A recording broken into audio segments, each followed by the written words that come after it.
It was supposed to be the happiest night of our lives, my wife's surprise birthday party.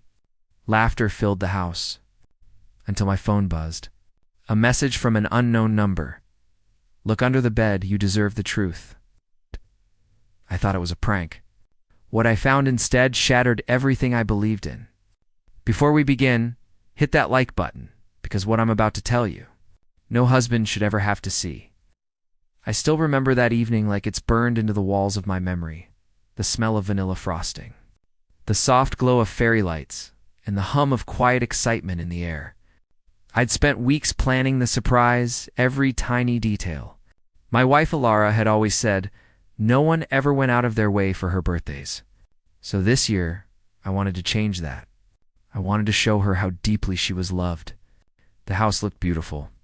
Friends from work, her sister, even her old college roommate, everyone was there, whispering, smiling, waiting for her to walk through that door. I kept pacing around the living room, pretending to adjust the candles, but truthfully, I was just nervous. Nervous in the best way, like a kid holding on to a secret too big to keep. I wanted her to walk in and see how much she meant to all of us, how much she meant to me. I'd met Alara 7 years ago. She wasn't the loudest in the room, but she had this way of listening. Like every word you said mattered. That kind of presence. It's rare. She was my calm in every storm, or at least that's what I believed. I used to think that love was something you could build brick by brick through small gestures, forgiveness, and time. But the truth is, it can all crumble in a single moment, even when you think you've built it strong. As I stood there, looking at the door, I could already imagine her reaction. That laugh, that wide-eyed shock when everyone would jump out and yell surprise. It was supposed to be perfect. For one night, I wanted everything to be about her happiness. And maybe that's why what happened next hit so hard. Because just when I thought I had done something beautiful, the universe decided to hand me the kind of truth that tears through your heart like glass. Before the door even opened, my phone buzzed in my pocket, one short vibration that changed everything. I didn't know it yet, but that message was about to flip my world upside down. Look under the bed, you deserve the truth. If you're watching this, hit that like button. Because sometimes, life doesn't just break your heart. It tests whether you were ever really seeing the truth at all. The moment my phone buzzed, I thought it was one of my friends checking if Alara was close. I pulled it out, smiling, still half caught in the joy of the moment. But that smile, it faded the second I read the message. Look under the bed, you deserve the truth. At first I thought it was a prank. Maybe one of my friends trying to mess with me before the surprise. But there was something cold about those words. Too deliberate, too personal. My chest tightened a little. Who would send me that? Why now? I looked around the room. Everyone was laughing, whispering, sipping their drinks, waiting for Alara. No one seemed out of place. I slipped the phone back into my pocket, forcing myself to focus. The front door opened, and she walked in. Alara, my wife, my reason for everything. The lights flared. Everyone yelled, "Surprise!" And for a second, the world felt right again. She laughed, that beautiful, soft laugh that once could calm every part of me. But something was off. Her smile didn't reach her eyes. Her hands trembled slightly as she covered her mouth in mock shock. I brushed it off, told myself I was imagining it. Maybe she was just overwhelmed. She hugged everyone, thanked them, kissed me softly on the cheek. But her phone kept buzzing in her hand. Once, twice, 3 times. Each time she glanced at the screen, her face shifted, just a flicker of worry, then back to the practiced smile. And suddenly, I couldn't enjoy the night anymore. My laughter felt forced. My heart kept circling back to that message. Look under the bed, you deserve the truth. It looped in my head like an echo I couldn't silence. Who would know what was under our bed? That was our space, our home. I tried to ignore it, telling myself I'd deal with it later. But when she excused herself to fix her makeup, I saw Rowan, our friend, follow her with his eyes just a little too long. That's when my stomach dropped. I didn't know what I was about to find. But I knew one thing for sure, that message wasn't random. It was a door, and once I opened it, there would be no going back. For a while I tried to shake it off, that strange message, the unease sitting heavy in my chest. I told myself, Lennox, stop overthinking. It's her night. Don't ruin it. So, I smiled, lifted a glass, and moved through the crowd like nothing was wrong. Everyone kept telling me how lucky I was, how beautiful Alara looked. And she did, radiant, almost glowing. But there was something about that glow that didn't feel like joy. It felt like guilt dressed as happiness. I watched her from across the room. The way she laughed with Rowan, the same Rowan who'd been our friend for years, didn't feel friendly anymore. It was subtle at first, the light touch on his arm, the way their eyes lingered a little too long. You know that gut feeling you get when something's off? Doesn't scream, it whispers, quietly. And once you hear it, you can't unhear it. She caught me looking once and smiled. It's that soft, innocent smile that used to make me melt. But now it felt rehearsed, hollow. I nodded back, pretending everything was fine, though inside, my mind was unraveling. Every laugh she shared with him echoed in my head like static. Every time her phone buzzed, I flinched. The party went on, music, chatter, clinking glasses, but it all blurred together. I remember her leaning close to Rowan, whispering something that made him grin. My hands clenched around the glass I was holding, the cold pressing into my skin. For a second, I thought about walking up, confronting her right there in front of everyone. But I stopped myself. I didn't want to be the jealous husband. I wanted proof, and she said she needed to go upstairs to fix her makeup. I watched her leave, heels clicking against the wooden floor. A few seconds later, Rowan's eyes followed her, and he turned away too quickly when he noticed I was watching. That was the moment something inside me shifted from doubt to certainty, from confusion to quiet fury. I didn't want to believe that message. But as I stood there, surrounded by laughter that no longer sounded real, one thought pulsed in. My head like a heartbeat. What truth waits under the bed that she doesn't want me to see? I don't remember deciding to go upstairs. My body just moved. The laughter from the living room faded behind me as I climbed each step, my pulse loud in my ears. Halfway up, my phone buzzed again. Same unknown number, same message. Before she comes down, my hands went cold. Whoever was sending these texts, they weren't guessing. They knew something. And suddenly I did too. My feet felt heavier with every step, like I was walking toward a truth I wasn't ready to meet. I reached our bedroom door slightly open, the way she always left it. The lights were off, but the faint glow from the hallway spilled in just enough to show everything was neat, untouched. Too neat. I hesitated, standing there for a few seconds, listening for her voice downstairs. I could hear faint laughter, a toast being made in her name. Then I got on my knees. My heart was racing now, every beat like a warning. I lifted the edge of the blanket and looked under the bed. At first there was nothing, just shadows, dust, the forgotten corner of a home. But then something caught. The light, a small wooden box, the one she'd told me, belonged to her mother. I reached for it, hand trembling. It wasn't locked. Inside, I found things that didn't belong in a love story. Hotel receipts, photographs, notes, and one silver bracelet engraved with the words R+E, forever. My hands went numb. The room started spinning. Every second of our marriage replayed in my head, but now each memory felt fake, like I'd been living in someone else's story. I didn't know whether to scream or cry, so I did neither, just sat there, staring at that box of betrayal, while my world quietly cracked in two. Then I heard footsteps in the hallway, her voice soft and familiar, followed by another one that shouldn't have been there, Rowan. They were coming toward the room.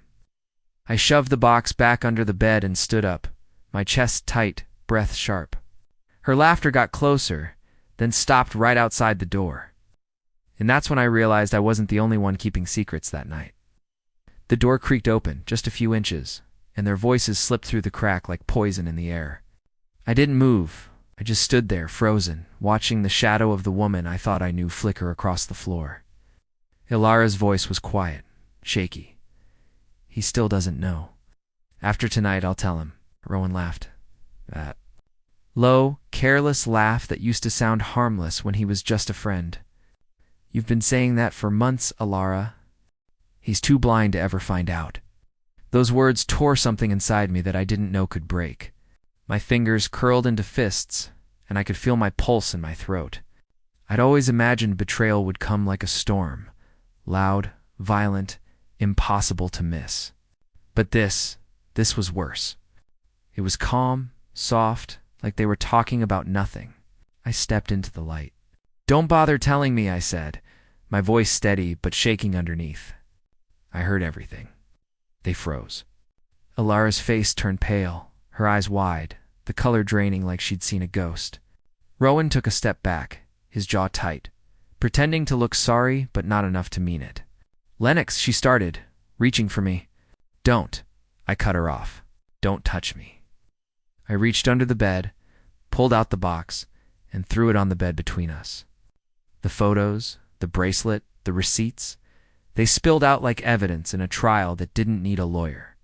"Here," I said. "Your little secret collection." Shh, she started crying, hands trembling. "It's not what it looks like then. What is it, Alara? Tell me. Explain to me how you spent nights with him while I was out buying you flowers." My voice cracked on the last word, anger and heartbreak crashing together. Rowan mumbled something about leaving, but I didn't care. I didn't even look at him. I looked at her, the woman I'd built my world around, and all I saw was a stranger wearing her face. She tried to speak again, but I just whispered, "Happy birthday. Alara, here's your surprise." And then I walked out, not because I wanted to, but because staying another second would have destroyed what little was left of me. When I walked downstairs, the party had already started to lose its glow. The music still played, but the laughter sounded thin, forced. I could feel their eyes on me, the guests who sensed something was wrong but didn't dare ask. My face must have said it all. I didn't stop to explain. I just grabbed my coat from the chair, ignoring the birthday banner still hanging crooked above the table. Behind me, I heard her footsteps fast, desperate.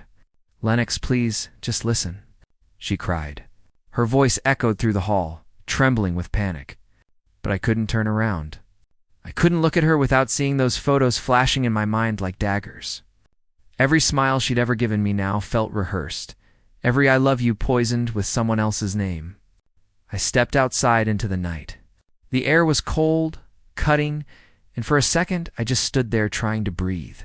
The laughter from inside the house faded behind the door, replaced by silence. I walked to my car without thinking, my hands shaking as I fumbled for the keys. I didn't even know where I was driving. I just needed to move to escape the smell of betrayal still clinging to my clothes. The city lights blurred past as I drove aimlessly through the streets. My reflection in the windshield looked like a stranger, a man stripped of everything he thought he knew. I kept asking myself the same question over and over. When did she stop loving me? Was it sudden, or did it die slowly, while I was too busy planning surprises and believing in forever? My phone buzzed again. For a moment, I thought it was her. But it wasn't. It was that same unknown number. "Now, you're free." Free. That word hit differently. Because freedom doesn't always feel like release. Sometimes it feels like standing in the wreckage of what you loved, realizing you'll never be the same again. I typed back, "Who are you?" But there was no reply.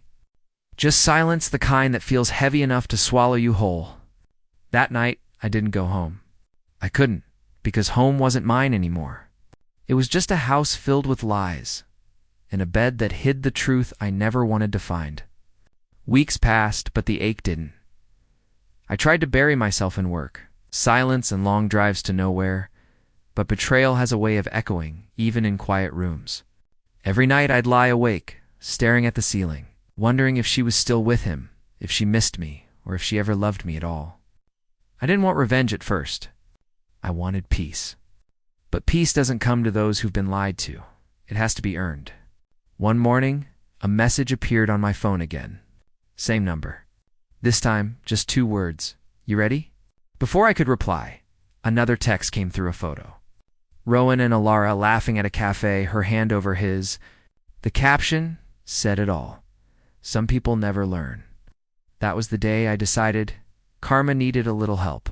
A few days later, I finally found out who the mystery texter was. Her name was Lyra, Rowan's girlfriend. the woman he'd been cheating on, just like Alara had cheated on me. When she called, her voice was steady, calm, the kind of calm that only comes after being broken. She said, "They think they got away with it, Lennox. Let's make sure they don't." We met the next day at a cafe across town, two strangers bound by betrayal. We shared screenshots, messages, photos, all the proof anyone could need. Lyra handled it like a surgeon. No rage, no tears, just precision. I admired that. Together, we decided to let the truth speak for itself. That night we sent everything to their families, their workplaces, and even the group chat they both loved so much. One by one the messages were seen, and the silence that followed was almost musical. I imagined Alara's face when she realized the walls had finally closed in. She called me over and over. I didn't answer. Not once. Instead, I packed the last of her things into boxes, quietly, methodically. When she came to the house, tears streaking her face, she begged, "Please, Lennox, I made a mistake." I looked at her, really looked, and said softly, "No, Alara, you made a choice." Then I left her standing there, surrounded by the ruins she built herself, and for the first time in weeks, I felt something close to peace. It's strange how silence can feel like both an ending and a beginning. Months have passed since that night, since the message, the betrayal, the storm that tore through everything I thought was permanent. And yet here I am, sitting by the ocean at sunrise, feeling something I never thought I would again: calm. The waves move in slow, rhythmic sighs, and the sky is painted in colors so gentle they almost feel like forgiveness. I don't check my phone anymore. I don't scroll through old photos or reread our messages. There's no point.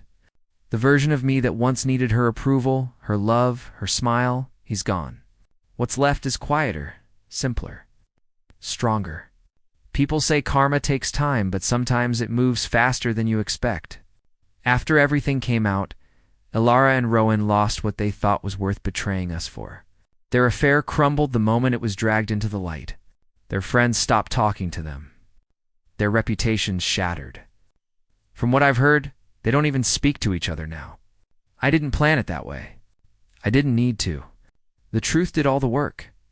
That's the thing about betrayal. It doesn't just destroy trust. It exposes character. When the dust settled, I realized that my revenge wasn't about hurting them. It was about reclaiming myself. Sometimes I think about the man I was before that text. Naive, maybe? Too trusting. But I don't regret it. Because love, even when it ends in flames, teaches you who you are when everything else is stripped away. Now, I wake up early, make my own coffee, and sit in the quiet without needing anyone to fill it. I learned that peace isn't found in apologies or explanations. It's found when you stop needing closure from people who never valued the truth. As I watch the sun rise, the wind brushes across my face, and I whisper to myself, "You're free." Not in the way that message meant it, but in the truest way possible. Free from lies, from anger, from the weight of what could have been. If you've ever been betrayed and survived it, hit that like button. Share this story. Because sometimes, karma doesn't come to destroy, it comes to cleanse. And when it does, you'll finally see it was never punishment. It was peace.